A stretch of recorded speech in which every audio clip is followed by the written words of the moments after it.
Good morning, अस्सलाम वालेकुम, सत श्री अकाल, नमस्कार। मैं अशफाक अहमद पटेल।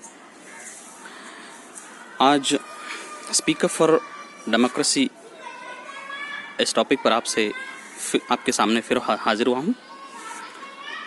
डेमोक्रेसी क्या है? डेमोक्रेसी यानी जनतंत्र।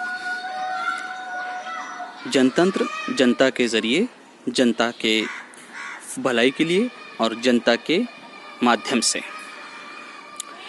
इसका मतलब ये है कि भारत की जो राजनीतिक परिस्थिति है और भारत का जो लोकतंत्र है, भारत की जो सरकार है, वो जनता ही के फ़ायदे के लिए सारे काम करेंगी। कोई भी पार्टी हो, चाहे वो सत्ताधारी हो या विपक्ष में हो, या जो भी राजनीतिक पार्टी हो, वो पार्टियां सारी की सारी जनता की भलाई ही के लिए काम करेंगी। अपने जाति और राजनीतिक स्वार्थ के लिए वो कोई काम नहीं करेंगी। मगर इस वक्त में मोदी व बीजेपी सरकार जिस तरीके से भारत के जनतंत्र को ख़त्म करने के लिए पूरी तरीके से अग्रसर हैं और अपने सत्ता के ज़ोर पर वो जनतंत्र को कमज़ोर करके उसको ख़त्म करने की कोशिश कर रहे हैं, ये लज्जास्पद है, शर्मनाक है। जनता का वोट लेकर के विधानसभा, राज्यसभा, लोकसभा और स्थानिक स्वराज्य संस्थाओं में जाने वाले सारे लोक प्रतिनिधि इस बात के लिए बाध्य हैं और ऐसी वो कसम भी उठाते हैं कि वो जनता की सेवा करेंगे और जनता की सेवा करके ही जो है तो वो अपना सुख पाएंगे। मगर वो अपने राजनीतिक स्वार्थों को पूरा करने के लिए सरकारें जनता के ज़रिए जनतांत्रिक ढंग से जो चुनी हुई सरकार को अपने सत्ता के भोग के लिए, अपनी महत्वाकांक्षाओं के लिए इस्तेमाल करने के लिए उन सारी राजनीतिक परिभाषाओं को जो है तो बदल कर सिर्फ अपने ज़ाती मफाद के लिए इस्तेमाल करते हैं और सरकारें गिराने की कोशिश कर रहे हैं। इसमें इस वक्त की सरकार जो मोदी गवर्नमेंट है, जो बीजेपी गवर्नमेंट है, इन्होंने शर्मनाकी की सारी हदें पार की।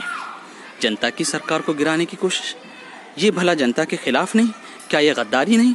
और जनता के लिए भी ये सोचने की बात आ गई है कि वो जिस भी कैंडिडेट को वोट देते हैं तो क्या वो उसको उसके ज़ाती मफाद के इस्तेमाल करने के लिए, राजनीतिक परिस्थितियाँ बदलने के लिए जो है तो वोट देते हैं, या हमारी जनता की सेवा के लिए वोट देते हैं। आज जनता को उठ खड़े होने का टाइम है।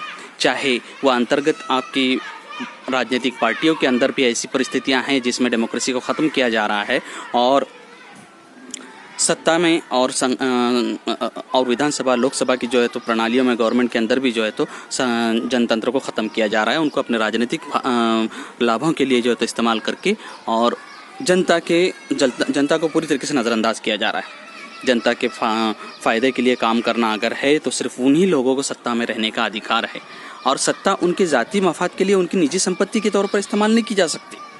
जिस तरीके से आज जितनी भी सरकारी मिशनरीज़ हैं, इस वक्त में बीजेपी सरकार उनको पूरी तरीके से अपने इस्तेमाल के लिए जो है तो अपने निजी संपत्ति के तौर पर इस्तेमाल करके और उनका इस्तेमाल करके अपने विपक्ष में, अपने प्रतिपक्ष लोगों को जो है तो दबाने के लिए इस्तेमाल कर रहे हैं।